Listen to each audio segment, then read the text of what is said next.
Alors bonjour, suite aux tables rotatives de chez Vevor en 200 mm. Donc j'ai démonté tout en pièces détachées, bon, un puis dégraissé, nettoyé. Bon, grosso modo déjà, hein, dans un premier temps. Donc ça se compose, c'est simple, le plateau là, avec la couronne dentée. Là il y a un écrou. Derrière cet écrou-là, il y a un roulement à aiguille avec deux petits plateaux métalliques. Voilà, un roulement à aiguille à l'intérieur. Ensuite, nous avons le bloc. Hein, le bloc, pas de problème, hein. Donc un petit nettoyage, toi, on regarde s'il n'y a pas de bavure, s'il y a quelque truc. Là, c'est pareil, il faut bien nettoyer ici aussi, propre, les portées. Sinon le reste, c'est la vis sans fin là, hein, l'espèce de vis sans fin là, avec l'axe et le fourreau. Voilà, où ça va dedans. Et la visserie qui va avec pour démonter tout ça. Donc là j'ai tout démonté, la manivelle et tout. Donc il n'y a rien de compliqué à démonter ça, hein, ça c'est facile, hein. C'est pas très compliqué, hein, tout le monde peut le faire. Mais c'est bien de le faire parce que, bon, comme je vous ai dit, le plus souvent, il faut le faire parce qu'on a soit un manque de graisse, soit un petit ébavurage à faire qui fait pas de mal. Ça fait pas de mal.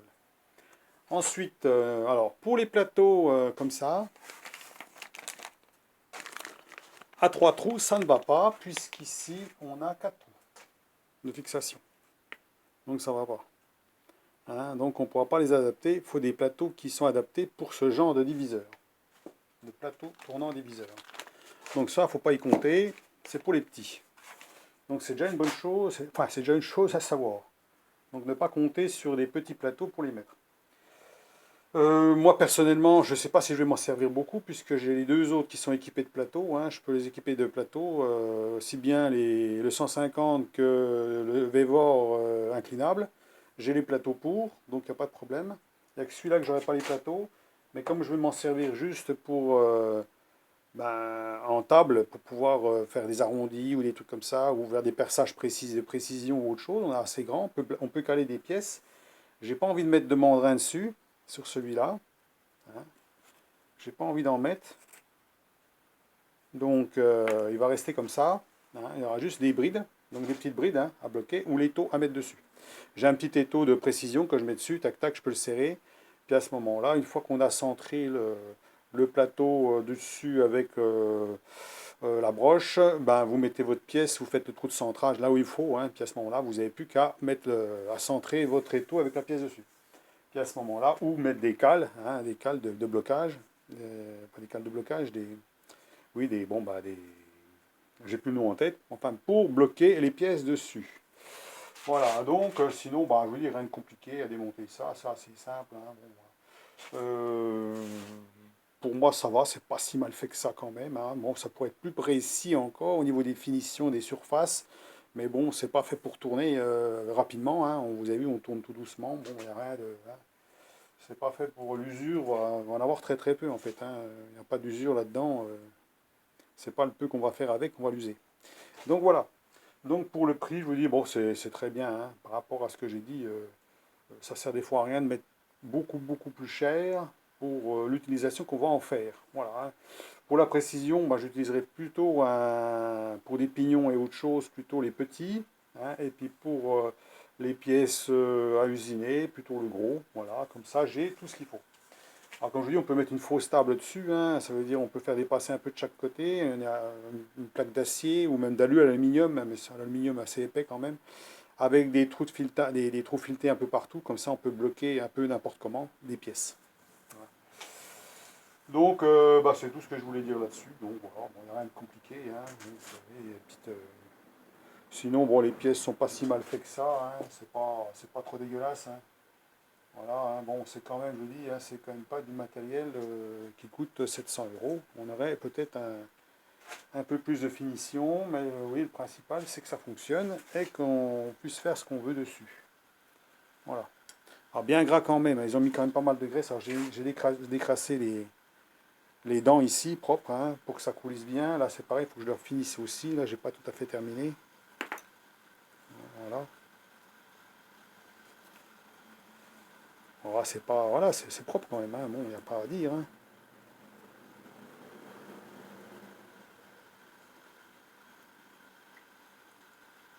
Alors vous avez vu la comparaison entre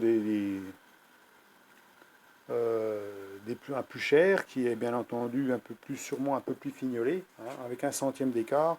Celui-là 3 centièmes, voire 4 centièmes, voilà à peu près. Hein. 4 centièmes sur 20 cm, bon, voilà, bon, si c'est pour faire des arrondis, des trucs comme ça, il n'y a aucun problème, hein, ça va bien faire. Hein. Je retesterai après, qu'une fois que je l'ai mis en place. Alors tout peut se rectifier, bien sûr, hein, on peut tout refaire. Hein, ça veut dire si on veut un plateau ici qui soit bien propre, on peut le refaire propre, hein, qui soit vraiment nickel. On peut enlever peut-être un petit centième par-ci par-là. On peut aussi faire là-dessus, hein, enlever un petit centième par-ci par-là.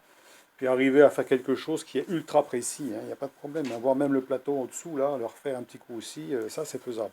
Mais moi ça ne m'intéresse pas d'aller jusque-là. Hein, si j'ai 3 centièmes, ça me suffit, puisque je travaille dans les zones de entre, on va dire jusqu'à 5 centièmes, ça me correspond, hein, par rapport à mon outillage. Donc je sais que j'ai 5 centièmes de défaut, ça sera, voilà, une fois qu'on le sait, c'est bon, hein, c'est tout, il n'y a pas besoin non plus d'aller chercher midi à 14 heures. Hein.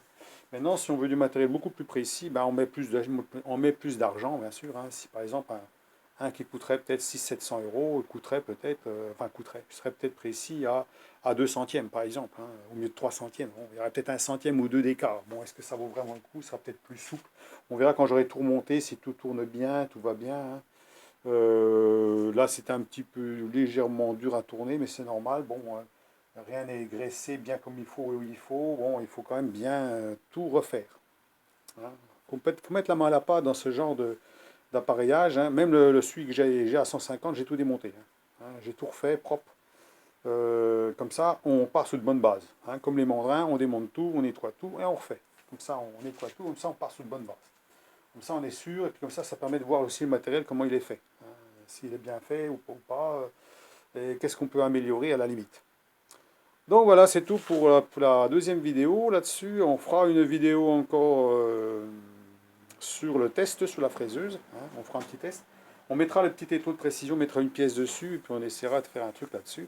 Celui-ci ne sera pas conçu pour mettre un mandrin dessus, ça ne sera pas le but, hein, puisque j'ai les autres. Hein. Donc celui-là, il sera uniquement pour mettre soit un étau, ou soit une pièce bridée. Voilà, je parlais des brides tout à l'heure, voilà, des petites brides, hein, pour bloquer une pièce ou autre chose. Hein. Comme ça, on peut... c'est ce qu'il faut, hein, c'est le genre d'appareil qu'il faut pour faire ça. De matériel. Donc c'est tout, hein, voilà encore une bague là, bon, on voit bien que c'est quand même pas si mal fait que ça. Hein. Voilà, avec les graduations. Hein. Alors on règle comme on veut, hein, je règle un peu n'importe comment, hein, on met le zéro bien en face si on veut, hein, parce qu'il était un peu comme ça, on peut le mettre comme ça. Hein. Donc à pierre, on ajuste comme il faut avec le petit curseur, puisqu'il y a des petits trous qui sont. On peut déplacer le petit. On ne voit pas d'ici là. Pour le réglage, on peut déplacer ici. Et on dévisse là, puis on règle sur le 0. Quand on est à 0, sur le vernier. Comme ça, 0, 0. Hein. Comme ça, on est tranquille.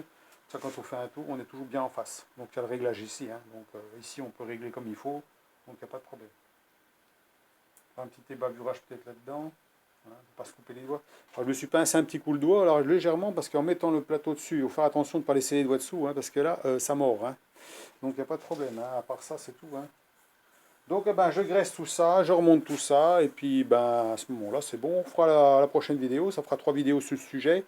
Celui que ça intéresse, il voit comment que c'est fait, hein, il voit, il voit les pièces, comment elles sont. Hein. Vous voyez ici, automatiquement, c'est toujours intéressant de voir avant d'acheter. Hein. Hein. Voilà, donc on va enlever les petites vis. Il y aura aussi les poignées aussi, que je vais aussi modifier, parce que comme on serre ici, là, hein, je vais mettre une petite rondelle là derrière, et puis ici il n'y a pas de jeu. Donc je vais passer un petit coup de tour là pour laisser un peu de jeu. Là c'est pareil, c'est fait grossièrement là. Il faut que je fasse un petit coup et puis je passerai un petit coup de chanfrein. Hein, sinon le vernier ici il se règle, hein, bien sûr, il y a une vis. Voilà.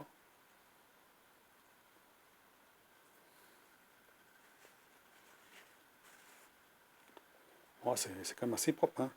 Après vous pouvez mettre un petit coup de pierre comme ça, c'est ce que je fais. Hein. Un petit coup de pierre comme ça dessus. Enlever les bavures.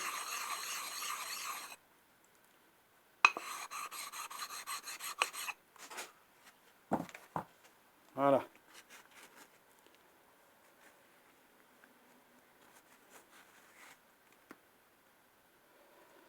Voilà, impec.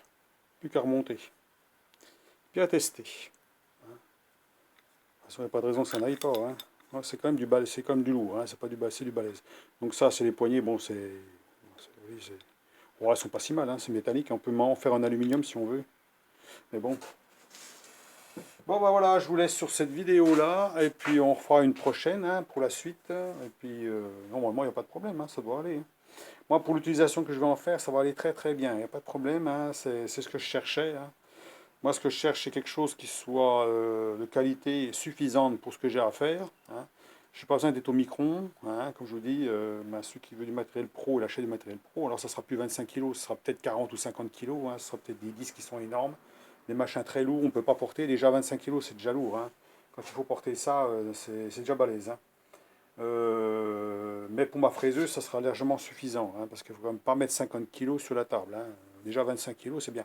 Mais comme on le met, on le centre on va le centrer au milieu de la fraiseuse, donc la portée, elle n'est pas sur un bout. Il ne faut pas que ça soit sur un bout de la table. On le met au centre. Comme ça, on a tout le poids sur le centre de la table. Et bien sûr, il y aura des petits décalages à droite à gauche, mais on sera toujours dans une partie où la table est portée en fait par le socle qui est en dessous. Donc il n'y a pas de problème au niveau de la table qui risque de basculer légèrement, hein, avec des petites tables, voilà ce qui peut arriver. Hein. Donc c'est pour ça, ce genre de truc, on l'utilisera toujours. Comme tous ces appareils-là, moi je les mets toujours mieux, sauf le petit que j'ai montré, où je le mets plutôt sur un côté. Mais là, il fait que 10 kg. Bon, là, c'est pas énorme. Donc 10 kg, c'est le poids d'un étau, on va dire un petit étau, un étau classique de fraisage, un petit étau, je parle, parce qu'il y en a qui sont très gros, très lourds. Hein. Mais le mien, il doit faire à peu près dans les 10 kg. Donc ben, c'est tout ce que j'ai à dire. Voilà. Bon, si vous faites votre avis là-dessus, hein, moi ça me convient. Une fois monté, ça doit coulisser un peu mieux que ça ne coulissait, hein, logiquement. Et puis on va prendre le pot de graisse et puis on va y aller. Hein. On va mettre de la graisse, hein, bien graissée. Alors c'est pas la peine non plus, non plus de 2 tonnes non plus. Hein, faut pas que ça chie de tous les côtés. Parce que bon, c'est comme tout, la graisse, c'est bien d'en mettre. Mais là, il y avait 1 cm de graisse ici. Alors ça sert à rien. La graisse ici, elle sert à quoi? Hein, voilà, il faut en mettre autour de la couronne, il faut en mettre un peu là-dedans. Alors bien entendu, il y a un bout un peu qui va partir là. Puis ça, c'est pas maintenu, ça, au bout, il n'y a rien. Hein. Ça veut dire qu'au bout là, il n'y a rien qui tient. Hein. Ça veut dire que la vis ici, elle est maintenue. Il n'y a rien qui tient au bout, en fait, de la vis. Donc en fait, il n'y a rien qui. Il n'y a pas de friction à cet endroit-là. La friction, elle se fait dans les dents, là. Hein, elle se fait entre la couronne et puis ça. Hein. C'est tout. Hein. Un peu de graisse aussi là-dedans, à la limite, et puis voilà. Hein. Tout bien huilé, que ça. Il y a même des huileurs si on veut s'amuser à huiler. Hein. Voilà. Donc eh ben, je vous laisse sur cette vidéo et puis ben, dites-moi ce que vous en pensez. Moi, ça me convient très bien pour l'utilisation. Je pense que pour certains, ça doit aller aussi. Alors, à privilégier, pas pour des petites fraiseuses qui font 60 kg, bien sûr, parce que là, bon, la table, si elle fait 15 cm, poser ça là-dessus sur une table de 15 cm, ça va peut-être pas trop le faire. Hein. Alors, une table de 19-20 cm de large, ça doit être bon. Hein, donc, il n'y a pas de problème, puisque les deux fixations se trouvent dans le centre de la table, donc il n'y a pas de problème.